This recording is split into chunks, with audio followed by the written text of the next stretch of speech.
그날 새벽 2시 박상철은 등산화 끈을 묶다가 손이 멈췄다. 아파트 복도에 혼자 서서 엘리베이터 버튼을 누르는 그의 머릿속에 문득 한 가지 생각이 떠올랐다. 지금 이 산에서 돌아오지 않아도 몇 시간이나 지나야 누군가 알아볼까? 그는 핸드폰을 꺼내 연락처를 위에서부터 천천히 내려봤다. 수백 개의 이름이 있었다. 팀장들, 거래처 사람들, 동창들, 이웃들. 그런데 지금 이 새벽에 전화를 걸 수 있는 사람이 단 한 명도 없었다.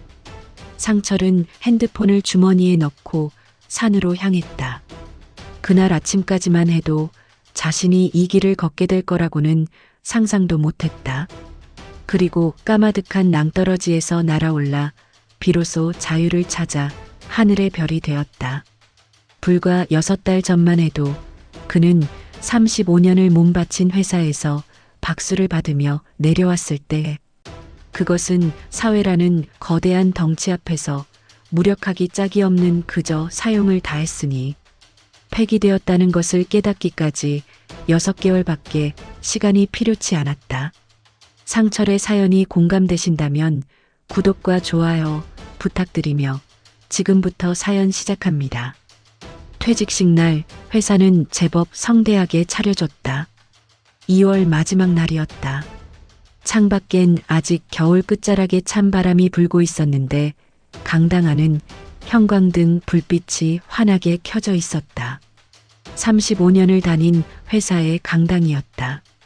신입 연수도 여기서 받았고 팀장 승진 발령도 여기서 받았고 부장 달고 나서 직원들 앞에서 포부를 밝히던 것도 여기였다. 그날은 박상철이 마지막으로 그 단상에 올라서는 날이었다. 부서 직원 60명쯤 됐다. 박수를 쳐줬다. 인사팀장이 공로패를 건넸고 사장이 악수를 청하며 수고 많으셨습니다라고 했다. 누군가 꽃다발을 안겨줬다. 국화랑 카네이션이 섞인 꽃다발이었는데 받아들고 보니 손이 어색했다. 이런 걸 어떻게 들고 서야 하는지 35년 동안 배운 적이 없었다. 마이크를 잡은 상철은 드릴 말씀을 생각했는데 막상 서니까 머릿속이 하얘졌다. 여러분, 그동안 고마웠습니다. 건강하게 잘 지내세요. 딱 2마디였다. 더 하려고 했는데 목이 메어서 그냥 내려왔다. 박수 소리가 강당을 채웠고 그는 웃으며 고개를 끄덕였다. 눈물은 보이기 싫었다. 저녁에 회식이 있었다. 30명쯤 왔다. 고깃집 2개 테이블을 붙여서 앉았고 소주도 돌리고 건배도 했다. 직원들이 돌아가며 한마디씩 해줬다. 부장님 덕분에 많이 배웠습니다. 부장님 무섭긴 했는데 제일 믿음직했습니다. 상철은 웃으면서 들었다. 가슴 한켠이 따뜻해지기도 하고 또 한켠이 묘하게 서늘해지기도 했다. 자정이 가까워지자 하나둘 일어났다. 내일 출근해야 한다면서. 당연한 얘기였다. 그들에겐 내일이 있었다. 상철만 내일 갈 곳이 없을 뿐이었다. 막내 직원 현수가 택시를 잡아줬다. 차 문을 닫으며 꾸벅 인사를 했다. 부장님 건강하세요. 택시가 출발하는데 백미러로 보니까 현수가 핸드폰을 들여다보며 돌아서고 있었다. 아마 그 순간 상철은 이미 그 아이의 기억에서 희미해지기 시작했을 것이다. 집에 돌아오니 자정이 넘어 있었다. 꽃다발을 식탁에 올려뒀더니 아내 정순이 어디 꽃지라고 했다. 특별한 감흥도 없이. 상철은 양복을 벗어 옷걸이에 걸면서 생각했다. 35년이 오늘로 끝났구나. 다음 날 아침이었다. 습관이란 게 무서웠다. 눈을 뜨자마자 몸이 먼저 일어났다. 샤워를 하고 면도를 하고 옷장 앞에 서는데 그제야 멈칫했다. 넥타이를 집으려다가 손을 걷었다. 오늘은 맬 필요가 없었다. 내일도 모레도 앞으로 영영. 핸드폰을 봤다. 부서 단체 채팅방에 알림이 와 있었다. 팀장들이 아침 업무 보고를 올리고 있었다. 평소와 똑같은 풍경이었다. 상철만 빠진 채로 한참을 들여다보다가 그는 조용히 채팅방에서 나왔다. 퇴직했으니 당연한 일이었다. 자신이 거기 있는 게 오히려 이상한 거였으니까. 그런데 나가기 버튼을 누르는 그 순간 이상하게 손끝이 떨렸다. 별것 아닌 일인데, 그냥 채팅방 하나 나온 것뿐인데 가슴이 쿵 내려앉았다.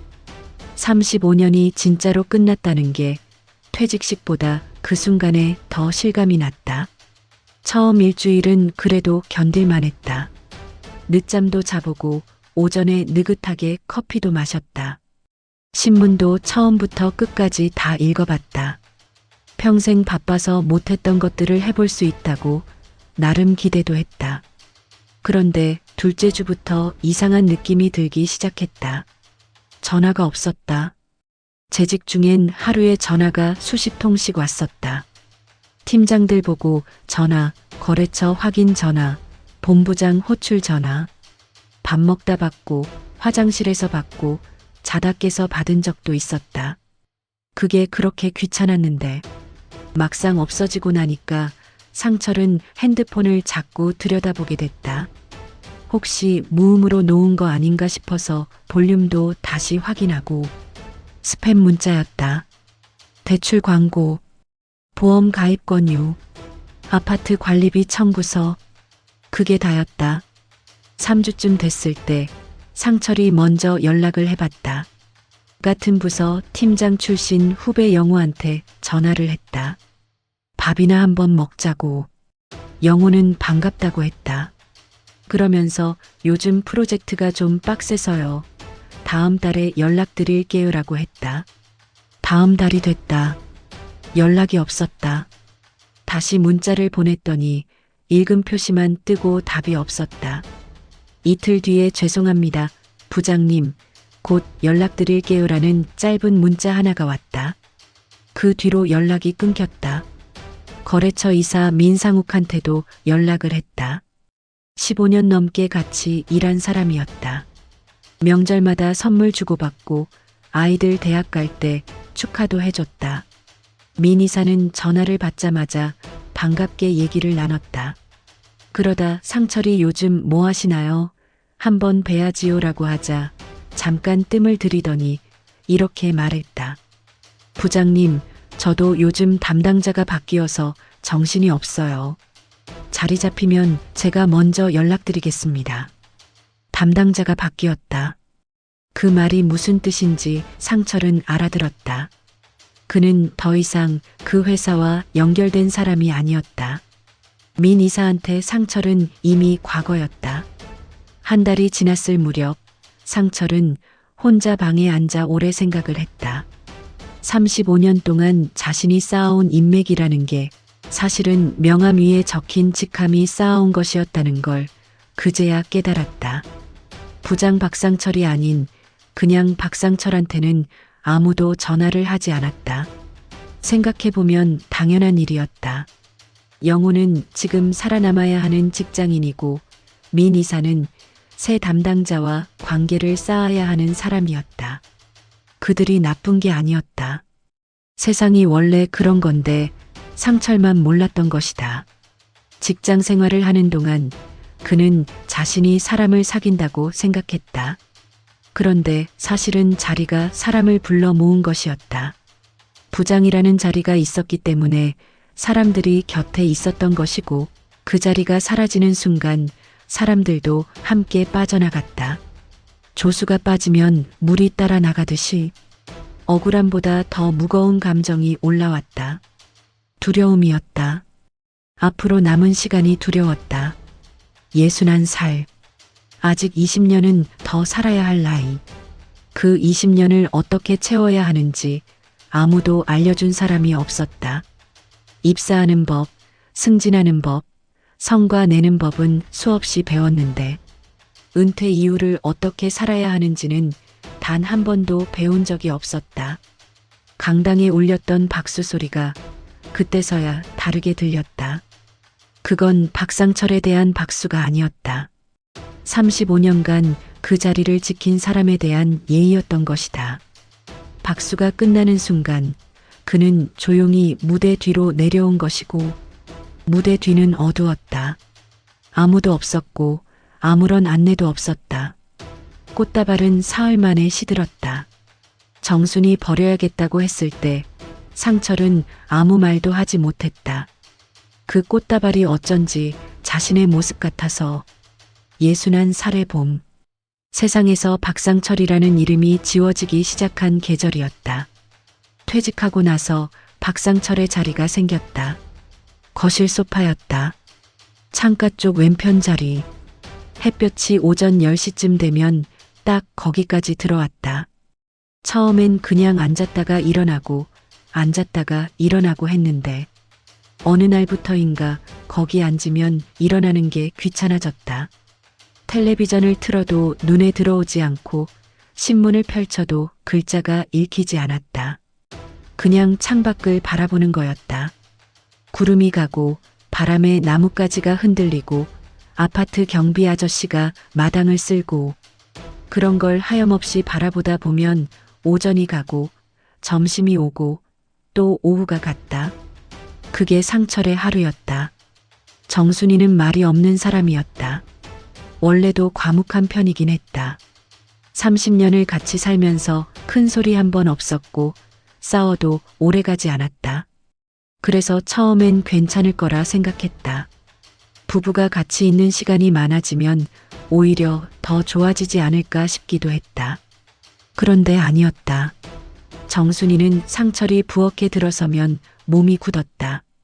냉장고 문을 열려다가 그가 옆에 있으면 살짝 비켜서는 것이었다. 자연스럽게 티나지 않게. 그런데 상철은 다 느꼈다. 30년을 같이 산 사람인데 그 미세한 움직임을 모를 리가 없었다. 한 번은 설거지를 도와주려고 옆에 섰더니 정순이 괜찮다고 했다. 목소리는 부드러웠다. 그런데 그 괜찮다는 말이 고맙다는 뜻이 아니었다. 자리 비켜달라는 뜻이었다. 상철은 거실로 돌아와 소파에 앉았다. 창밖을 봤다. 점심이 문제였다. 재직 중엔 점심을 밖에서 먹었으니까 신경 쓸 일이 없었다. 그런데 퇴직하고 나니까 하루 세 끼를 다 집에서 먹게 됐다. 정순이 입장에선 갑자기 밥 한 사람이 늘어난 거였다. 그것도 하루 종일 집에 있는 사람이. 어느 날 점심때 정순이 밥을 차려줬는데 상철이 숟가락을 들기도 전에 한마디 했다. 오후에 마트 좀 다녀올게요. 그게 다였다. 밥 먹는 내내 텔레비전 소리만 났다. 상철은 천천히 밥을 먹으면서 생각했다. 우리가 언제부터 이랬나? 아니, 원래 이랬는데 내가 집에 없어서 몰랐던 건가? 밥그릇을 씻으려고 일어섰더니 정순이 또 괜찮다고 했다. 그는 그냥 소파로 돌아왔다. 아들 민준이는 주말에도 잘 오지 않았다. 35살. 회사 다니고 애 키우고 바쁘게 사는 거 알았다. 상철도 그 나이엔 그랬으니까. 그런데 아버지가 퇴직했는데 한 달에 얼굴 한번 비추는 게 그렇게 어려운 일인가 싶었다. 어쩌다 주말에 오면 밥 먹고 바로 일어났다. 커피 한 잔 마실 시간도 없다며. 손자 재민이를 데려올 때도 있었는데 재민이가 할아버지 옆에 앉아 있는 시간보다 핸드폰 들여다보는 시간이 더 길었다. 상철은 억지로 붙잡지 않았다. 괜히 불편하게 만들고 싶지 않았으니까. 민준이가 돌아가고 나면 집이 더 조용해졌다. 한 번은 용기를 내서 전화를 했다. 잘 지내냐고, 밥은 먹고 다니냐고. 민준이는 네 짧게 대답하다가 아버지 저 지금 회의 들어가야 해서요라고 했다. 끊기 전에 한마디 덧붙였다. 별일 없으시죠? 상철은 웃으면서 그래, 없다고 했다. 전화를 끊고 한참을 소파에 앉아 있었다. 별일이 없는 게 별일이었는데. 딸 지연이는 2달에 한 번 정도 왔다. 올 때마다 챙겨줬다. 건강기능식품이라든가 아버지 드세요 하면서 과일 사오기도 하고 겉으로 보면 살갑고 다정한 딸이었다. 그런데 상철은 알았다.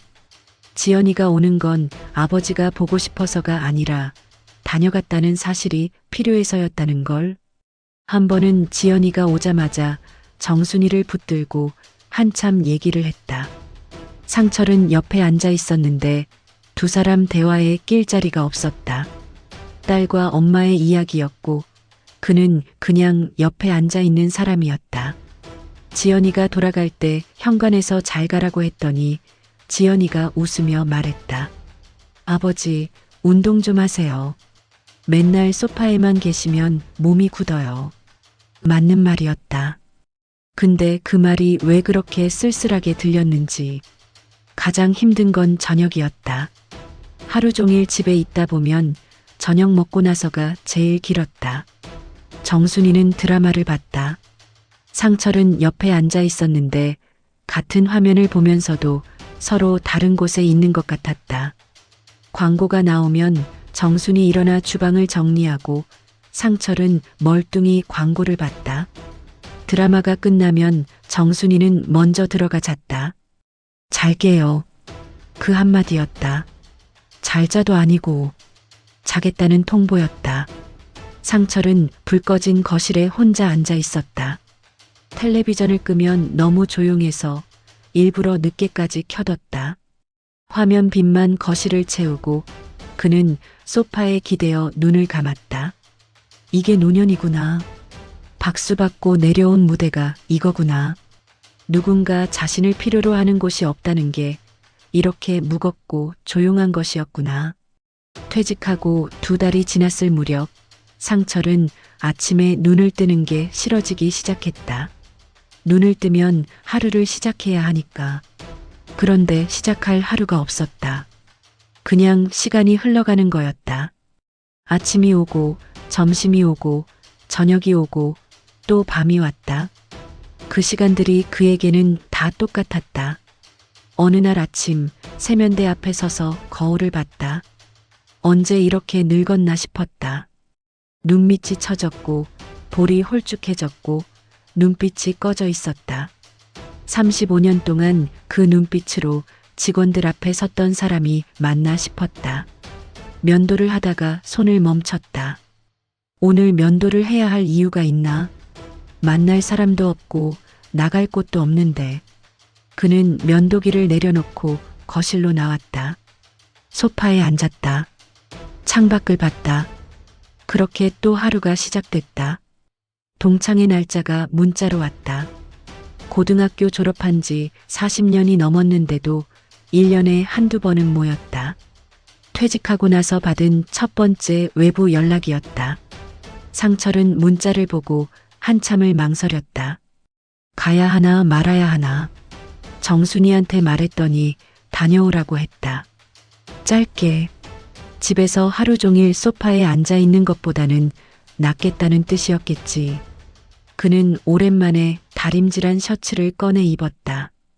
구두도 닦았다. 거울을 보니까 그나마 좀 사람 같아 보였다. 오랜만에 설레는 기분이었다. 강남 어느 한정식집이었다. 15명쯤 왔다. 반가운 얼굴들이었다. 악수하고 등 두드리고 야 이 사람아 하면서 웃고. 처음 한 시간은 좋았다. 오랜만에 사람들 속에 있다는 느낌이 났다. 이름을 불러주는 사람들이 있고 반겨주는 얼굴들이 있고. 그런데 자리가 무르익으면서 이야기가 달라졌다.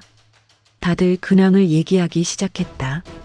누구는 아직 현역이라고 했고, 누구는 작은 사업을 한다고 했고, 누구는 컨설팅을 한다고 했다. 상철은 웃으면서 들었다. 내 차례가 오면 뭐라고 하지 속으로 생각하면서. 그런데 그의 차례가 오기도 전에 친구 하나가 먼저 물었다. 성대였다.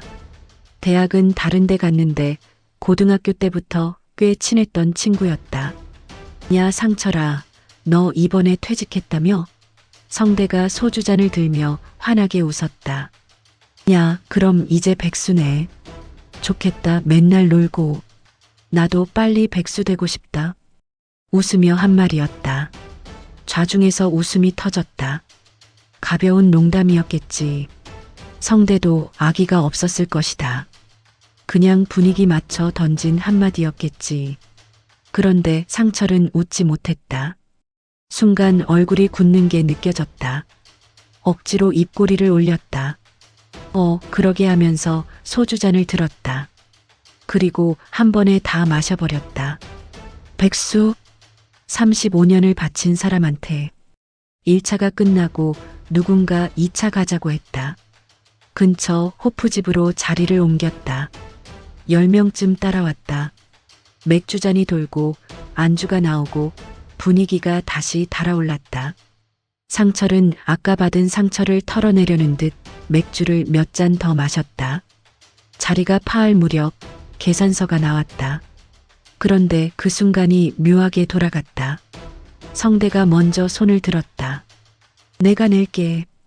그러자 옆에 있던 재만이가 아니야. 내가 낸다고 했다.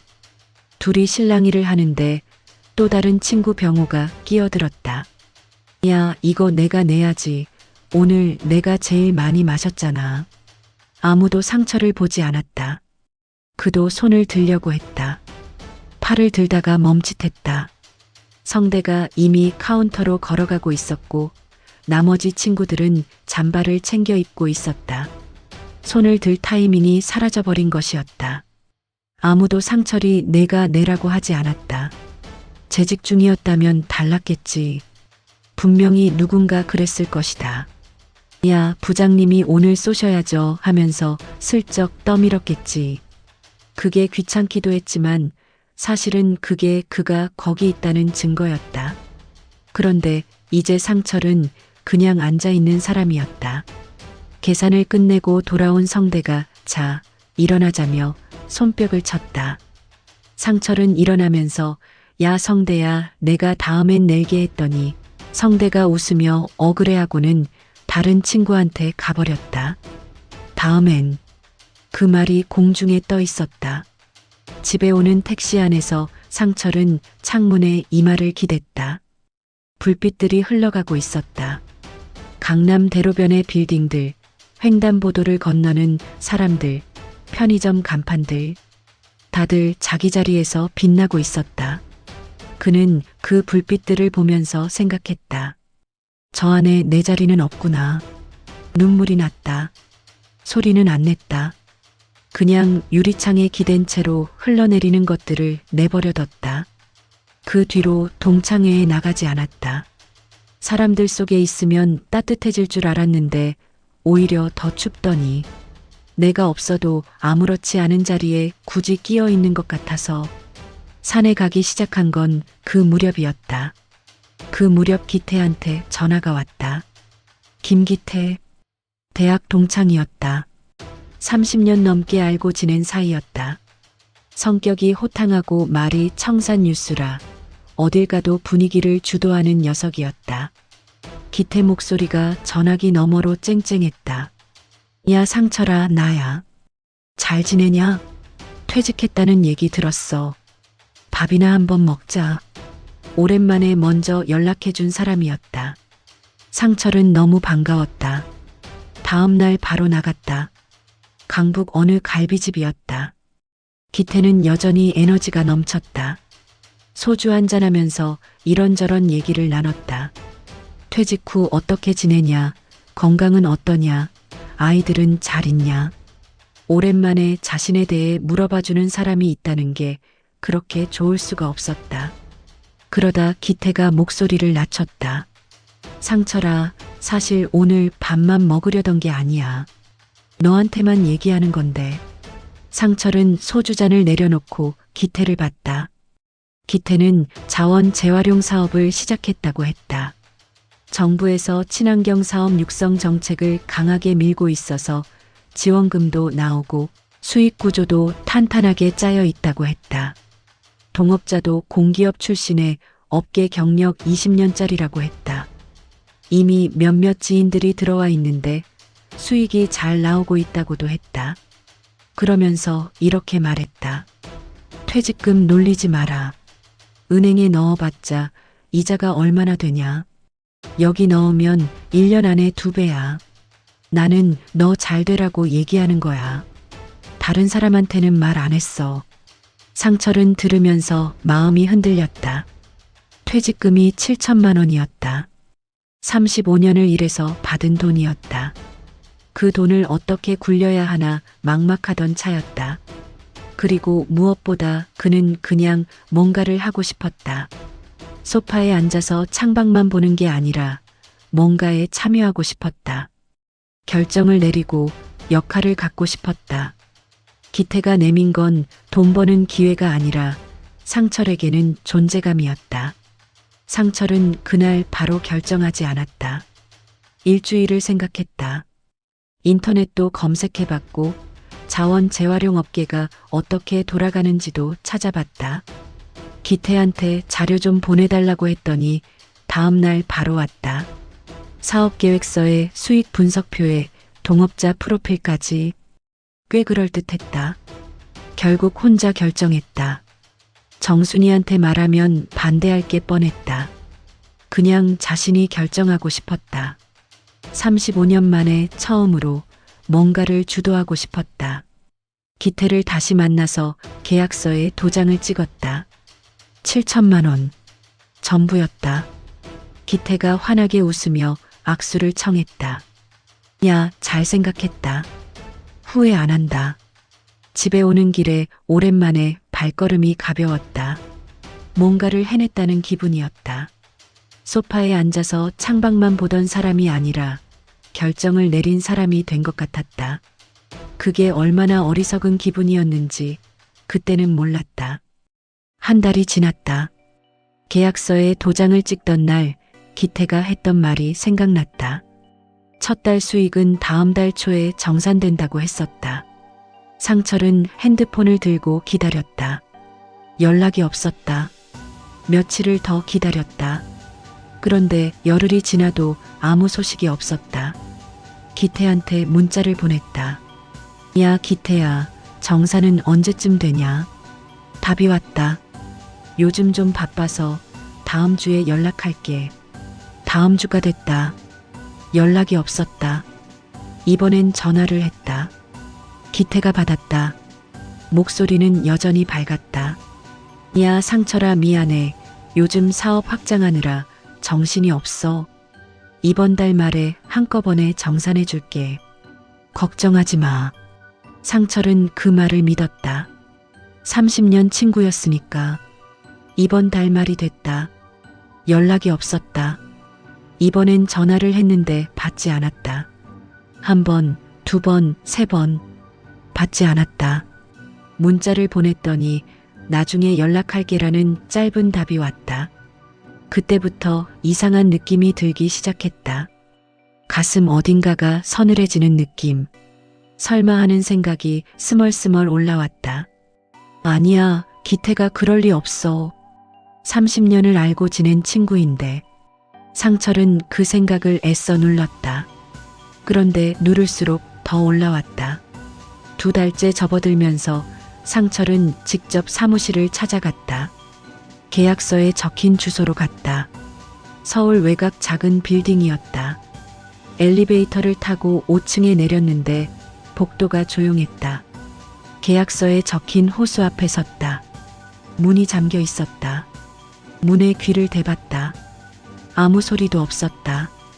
옆 사무실 문을 두드렸더니 중년 여성분이 나왔다. 혹시 옆에 자원 재활용 회사 아시냐고 물었다. 그분이 고개를 갸웃하더니 이렇게 말했다. 거기요? 한 달 전에 나갔는데요. 짐도 별로 없이 하루 만에 빠졌어요. 발이 바닥에 붙어버렸다. 한 달 전이었다. 상철이 기태한테 처음 전화했을 때 이미 사무실을 뺀 거였다. 다음 주에 정산해준다던 그 시점에 이미 없어진 거였다. 엘리베이터를 타고 내려오는데 다리가 후들거렸다. 빌딩 밖으로 나와서 벤치에 앉았다. 한동안 아무 생각도 할 수가 없었다. 기태한테 전화를 걸었다. 받지 않았다. 계속 걸었다. 10번, 20번. 그날 저녁 기태 집으로 찾아갔다.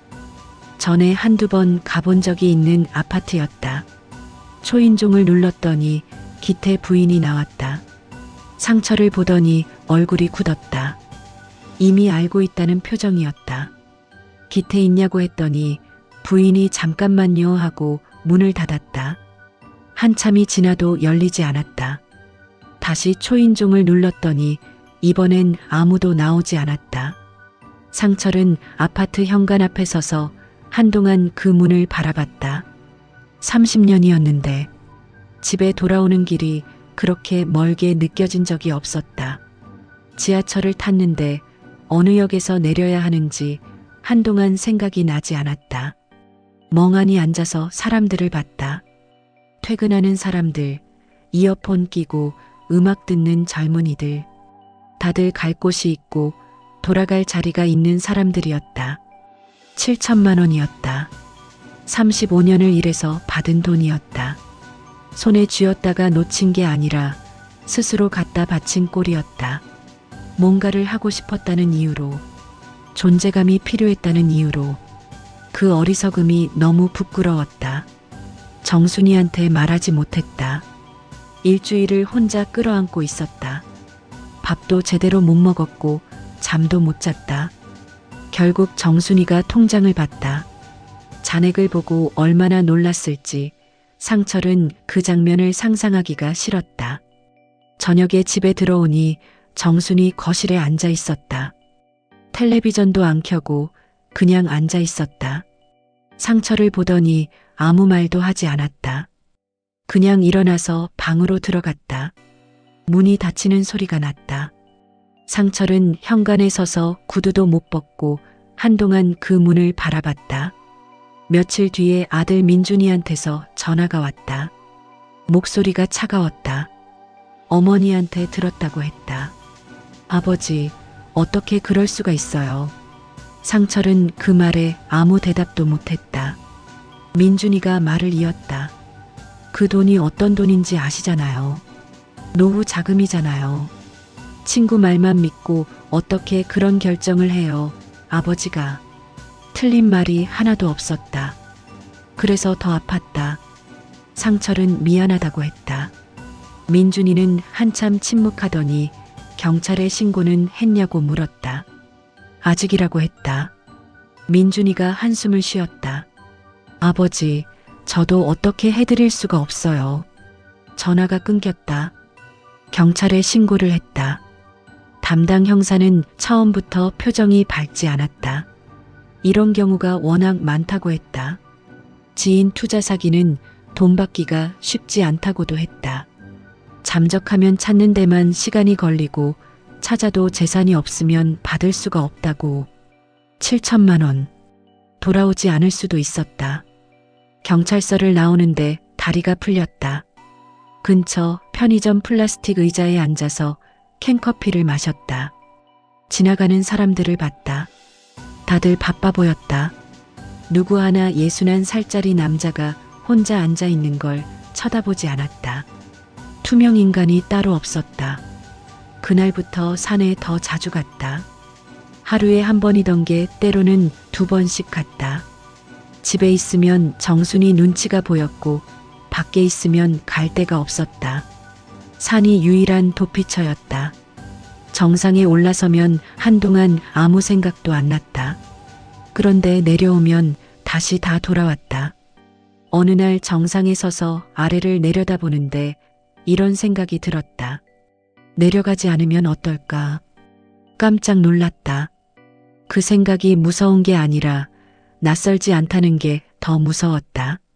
상철은 얼른 등을 돌려 하산했다. 빠르게 걸었다. 그 생각을 떨쳐내려는 듯이. 그런데 그 생각은 발보다 빨랐다. 그의 가을이 깊어가고 있었다. 산에는 단풍이 들었다.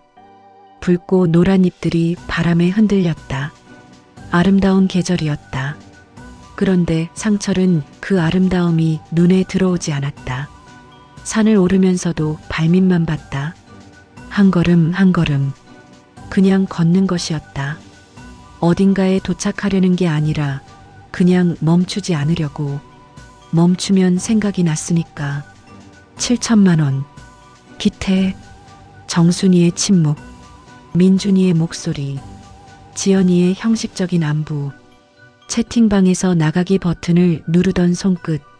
동창의 호프집에서 아무도 그를 보지 않던 그 순간. 경찰에서 연락이 왔다. 기태를 찾았다고 했다. 그런데 형사 목소리가 밝지 않았다. 찾긴 했는데 재산이 없다고 했다. 이미 다른 피해자도 여럿 있었고 기태 명의로 된 재산은 하나도 없었다. 법적으로 진행은 하겠지만 피해 금액을 돌려받기는 어려울 것 같다고 했다. 상철은 전화를 끊고 핸드폰을 식탁에 내려놓았다. 정순이가 부엌에서 그를 봤다. 아무 말도 하지 않았다. 물어보지도 않았다. 이미 알고 있었겠지. 아니면 이제는 알고 싶지 않았겠지. 그는 소파에 앉았다. 창밖을 봤다. 하늘이 흐렸다. 그 무렵부터 잠을 거의 못 잤다. 새벽 2시, 3시면 눈이 떠졌다. 천장을 보다가 거실로 나와 소파에 앉았다. 불도 안 켜고 어두운 거실에 혼자 앉아서 창밖을 봤다. 아파트 불빛들이 하나씩 꺼지고 도시가 조용해지는 시간이었다. 그 시간에 이런 생각들이 찾아왔다. 나는 이제 무엇인가? 35년을 일했다. 가족을 먹여 살렸고 세금을 냈고 성실하게 살았다. 나쁜 짓 한 번 안 했다. 그런데 그게 끝나는 순간 세상은 그를 조용히 내려놓았다. 마치 다 쓴 건전지를 뺏어 버리듯이. 회사에서는 다음 사람이 그 자리를 채웠고 거래처에서는 다음 담당자가 연락을 이어갔고 친구들 모임에서는 그의 빈자리가 그냥 좁혀졌다. 세상은 아무렇지 않았다. 박상철이 없어도 세상은 잘 돌아갔다. 이 사회가 자신을 소모품으로 쓰다가 용도가 다하니까 그냥 폐기해버렸구나. 억울하다는 말도 맞지 않았다. 억울하려면 누군가 잘못한 게 있어야 하는데 아무도 잘못하지 않았으니까. 회사도 친구들도 거래처도 심지어 기태도 세상이 돌아가는 방식대로 살았을 뿐이었다. 잘못한 건 그였다. 그 방식을 몰랐던 자신. 너무 순진했던 것이다. 어느 날 밤 민준이한테 문자가 왔다. 아버지 요즘 어떠세요? 그게 다였다. 상철은 한참을 그 문자를 들여다봤다. 괜찮다고 하면 거짓말이고 안 괜찮다고 하면 짐이 될 것 같았다. 결국 괜찮아 라고 답했다. 민준이한테서 답장이 왔다. 네, 잘 주무세요. 잘 주무세요. 아들이 아버지한테 하는 말이 그것이었다. 그는 핸드폰을 내려놓고 천장을 봤다. 오래 봤다. 그날 새벽이었다. 상철은 조용히 일어났다. 정순이는 자고 있었다. 등산 배낭을 꺼냈다. 등산화를 신었다. 끈을 묶다가 손이 멈췄다. 잠깐 정순이 방문을 봤다. 열고 싶었다. 들어가서 옆에 앉아있고 싶었다. 여보, 나 좀 힘들어. 한마디만 하고 싶었다. 그런데 문손잡이에 손이 닿지 않았다. 이 새벽에 깨워서 뭐라고 하나. 7천만 원 날린 사람이 힘들다고. 이미 충분히 폐를 끼쳤는데 이 사람은 나 없이 사는 게 더 편할 거야. 아이들도 다들 자기 삶이 있고 나는 그 삶의 짐이 됐다. 소모품은 다 쓰면 버려야 한다. 그는 현관문을 조용히 닫았다. 산은 새벽에 고요했다. 바람 소리만 났다. 낙엽이 바스락거렸다. 상철은 평소보다 천천히 걸었다. 30년 넘게 오르내린 산이었는데 그날따라 낯설게 느껴졌다. 정상에 올랐을 때 날이 서서히 밝아오고 있었다. 도시가 아래에 펼쳐져 있었다. 불빛들이 아직 꺼지지 않은 채 반짝이고 있었다. 저 아래 어딘가에 그가 35년을 다닌 회사가 있었고 그가 살던 아파트가 있었고 정순이가 자고 있었다. 상철은 난간 앞에 섰다. 바람이 불었다. 눈을 감았다. 박상철, 61살, 부장, 남편, 아버지, 그리고 이제는 아무것도 아닌 사람. 핸드폰이 울렸다. 그는 받지 않았다. 또 울렸다. 끊겼다가 다시 울렸다. 핸드폰을 꺼내 보지도 않고 주머니 속에서 울리도록 뒀다. 그리고 눈을 떴다. 발 아래를 봤다. 핸드폰이 멈췄다. 그게 마지막이었다. 정순이가 눈을 뜬 건 아침 7시였다. 옆자리가 비어 있었다. 처음엔 상 갔나 보다 했다. 그런데 이상한 느낌이 들었다. 배낭이 없었고 등산화가 없었고 그리고 식탁 위에 접어둔 종이가 하나 있었다. 정순이 손이 떨렸다. 종이엔 짧게 적혀 있었다. 미안해요. 짐이 되어서. 민준이한테 연락이 간 건 오전 10시였다. 민준이는 회의 중이었다. 어머니 전화를 3번 씹었다. 4번째에 받았더니 정순이가 울고 있었다. 민준이는 회의실을 뛰쳐나왔다. 지연이는 아이를 어린이집에 막 데려다 주고 오는 길이었다. 전화를 받고 그 자리에 주저앉았다. 길 한복판에서. 장례식장은 조용했다. 회사 사람들이 몇 명 왔다. 영우도 왔다. 조문을 하고 나서 부장님 왜 그러셨냐고 연락 한 번만 주시지 라고 했다. 민준이는 그 말을 듣고 아무 대답도 못했다. 동창 성대도 왔다.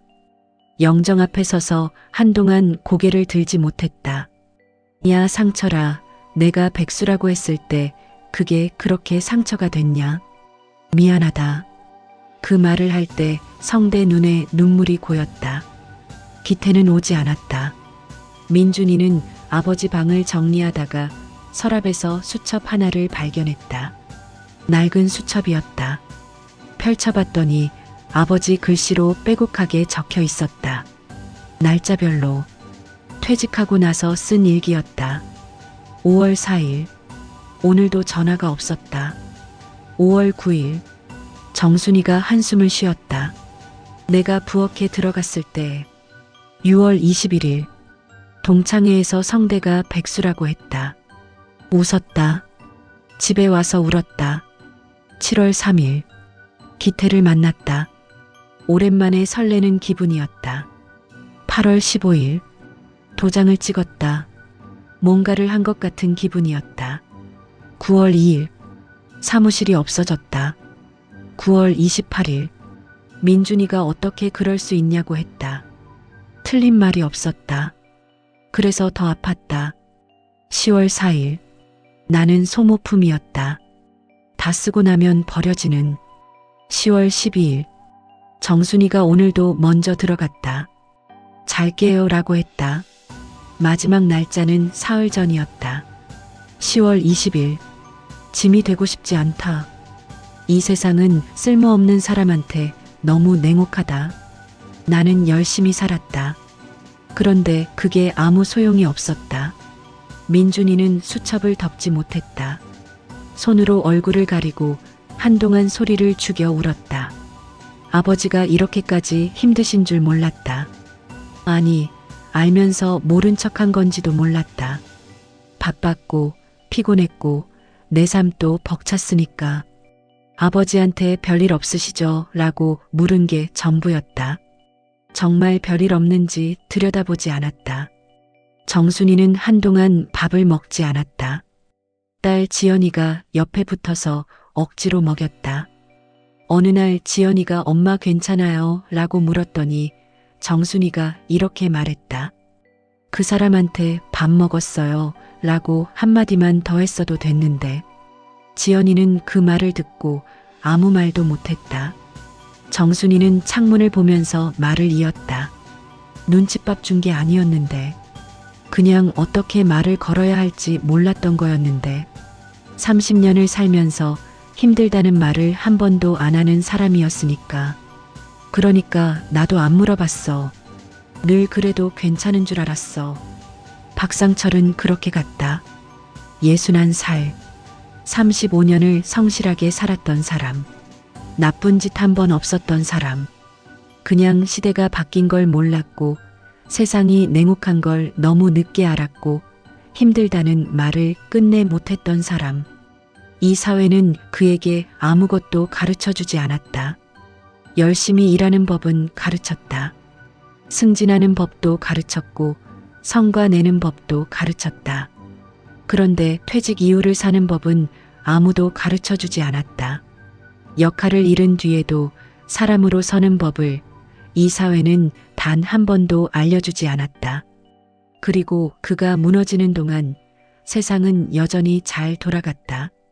이 이야기를 읽는 여러분께 드리는 말씀이다. 지금 옆에 아무 말 없이 조용한 분이 계십니까? 소파에만 앉아 계신 아버지가 계십니까? 밥 먹었냐는 말 한마디 못 건네고 있는 가족이 있습니까? 박상철이 원했던 건 크지 않았다. 전화 한 통이었다. 밥 한 번 같이 먹는 거였다. 힘드냐고 물어봐주는 사람 하나였다. 오늘 먼저 연락해 주십시오. 늦기 전에. 자살 예방 상담 전화 1393번은 24시간 운영됩니다. 당신의 이야기를 들어줄 사람이 있습니다.